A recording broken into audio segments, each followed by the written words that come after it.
O câncer chamado maximalismo de Bitcoin. O que faz um câncer? Em termos simples, é como se fosse um grupo de células que passam a atuar como parasitas no corpo. E na cena do Bitcoin, isso ocorre bastante. Prazer. Seja bem-vindo ao canal Corpo de Autonomia. E hoje nós vamos falar, senhoras e senhores, sobre o câncer chamado maximalismo de Bitcoin e como vocês votaram na votação lá da comunidade do canal. A ideia que mais foi votada foi justamente essa, que, por sinal, é o título do meu primeiro texto no Substack, chamado O Câncer chamado Maximalismo. Bom, vamos ao conteúdo do vídeo.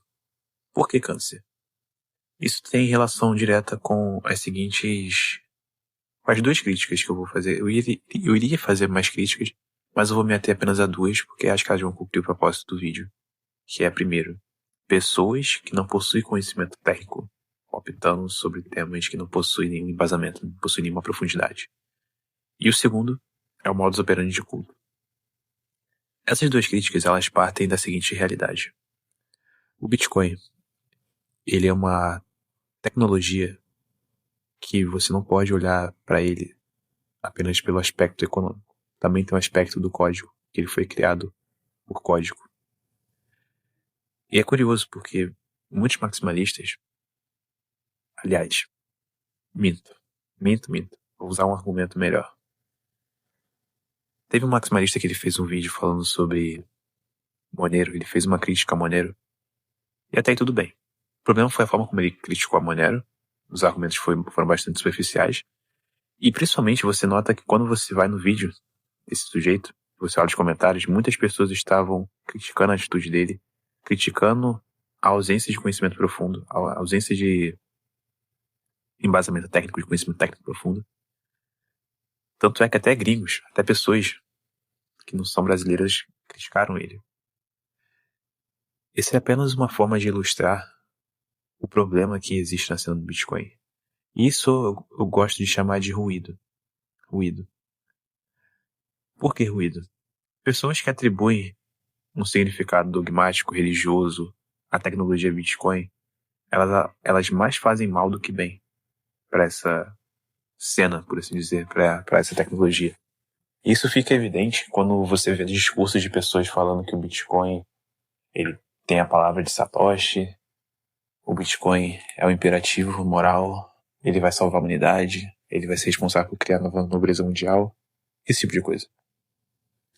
Só que, conforme você vai adentrando nas pessoas que criticam o Bitcoin, você não apenas se alimenta de fontes de pessoas que apoiam o Bitcoin, mas também de pessoas que criticam, você consegue trabalhar um olhar mais crítico sobre o que está se apresentando na realidade.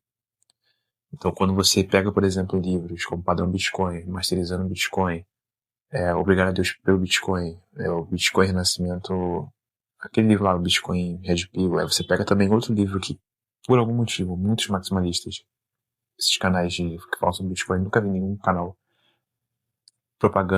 compartilhando esse livro, que é o Sequestrando Bitcoin.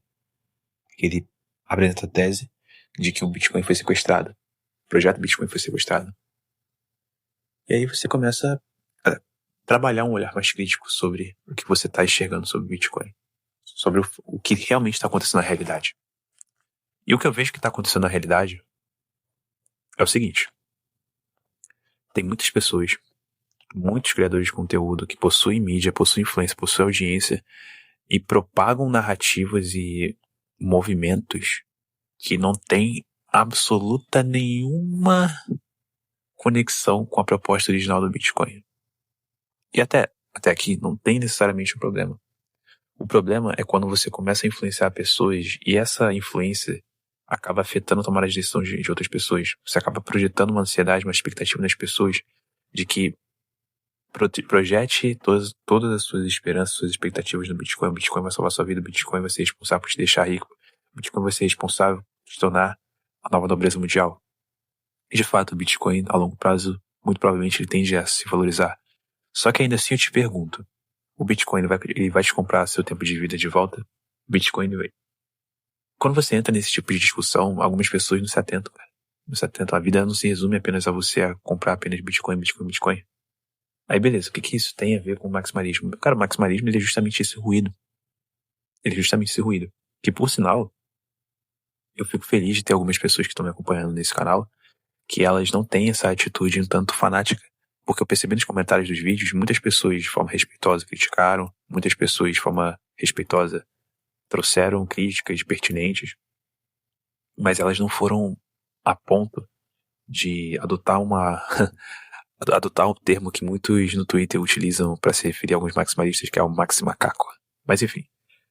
E teve algumas pessoas também que compartilham da postura a qual eu adoto, que é enxergar o Bitcoin como uma ferramenta. Apenas isso, uma ferramenta. E não ter uma idolatria ao Bitcoin. E sim adotar uma abordagem do seguinte: isso aqui é uma ferramenta, eu não vou projetar toda a minha energia nessa ferramenta, mas é uma ferramenta útil de ter à minha disposição. Mas apenas isso. E note que esse problema que eu citei, essa crítica que eu fiz com relação à parte da ausência de conhecimento técnico, ela também está presente na parte econômica, da discussão econômica. Porque, assim, aqui eu não vou ser também um FDP e dizer que os caras são burros por completo. Alguns são. Mas eu vejo que muitos deles realmente têm uma base econômica interessante. Só que ainda assim eles cometem o erro. E o professor de economia, senhor Léo, ele também citou esse erro por parte de muitos maximalistas de usarem terminologia e conceitos da escola austríaca sem entender de fato o que eles estão utilizando, sem entender de fato o que eles estão falando, o que eles estão abordando. Então aí já vê que o erro não é apenas na parte do código, mas percebe que é na própria atitude fanática e idólatra. E todo esse movimento maximalista, ele acaba criando uma espécie de movimento que ele inibe por completo o senso crítico do indivíduo. E talvez, escutando tudo isso que eu falei até agora, você pode pensar, mas então você é um hater de Bitcoin, então você está dizendo que Bitcoin não é para ter, então você está dizendo que tal coisa. Cara, não é isso. Não é isso, não é isso. Perceba que meu discurso, a minha opinião, meu posicionamento, ele não tem nenhuma relação em você não comprar Bitcoin, ou até mesmo se você deve ou não comprar Bitcoin. A questão não é essa. A questão é o senso crítico, a questão é a autonomia. O projeto Covil da Autonomia, ele tem justamente como foco a autonomia do indivíduo. O foco aqui é o indivíduo. O foco aqui é criar senso crítico no indivíduo. E como você vai ter senso crítico seguindo o que grande parte da manada do Bitcoin, os maximalistas, eles adotam? A premissa maximalista, ela parte do ponto de que o Bitcoin, ele é o único que importa. É o único ativo que importa. Só que isso cai muito num problema, que é justamente essa projeção de que apenas o Bitcoin é o que importa. E eu sei que tem toda a dinâmica do sistema Fiat, eu sei que tem a pretensão do Bitcoin em ser uma disrupção e criar um novo sistema. Só que ainda assim, cara, por que não apresenta as fontes? Não apenas as pessoas que trazem o discurso fofinho, mas também o discurso desconfortável. Como, por exemplo, o livro que eu já citei aqui. Citei em outro vídeo, se eu não me engano, que é o Sequestrando Bitcoin. Por que não traz também o fato de que o Bitcoin originalmente foi pensado para atuar como moeda circulante, não como reserva de valor? E até mesmo como reserva de valor, ele não atende totalmente a esse requisito por conta da volatilidade dele.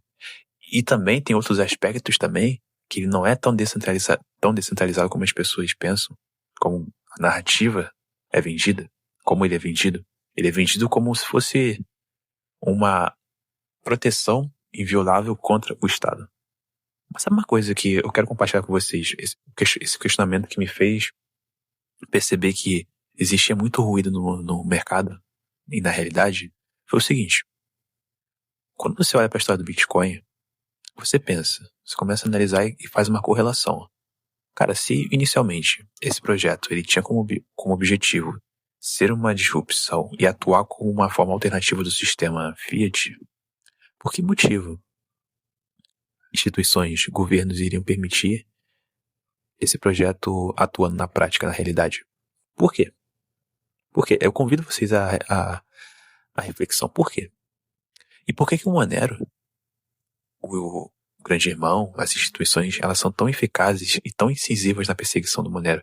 Apesar de fato, o Bitcoin ter sofrido uma certa perseguição e até hoje ele sofre mais não como antes, hoje tem uma aceitação muito mais geral da sociedade. Só que ainda assim, apesar dessa aceitação, é sensato você ter um certo ceticismo. Um pouco de cuidado nunca mata ninguém. Isso, inclusive, foi até uma frase de um sujeito que ele comentou no vídeo, e faz total sentido. Um pouco de cuidado nunca matou ninguém. Não é verdade?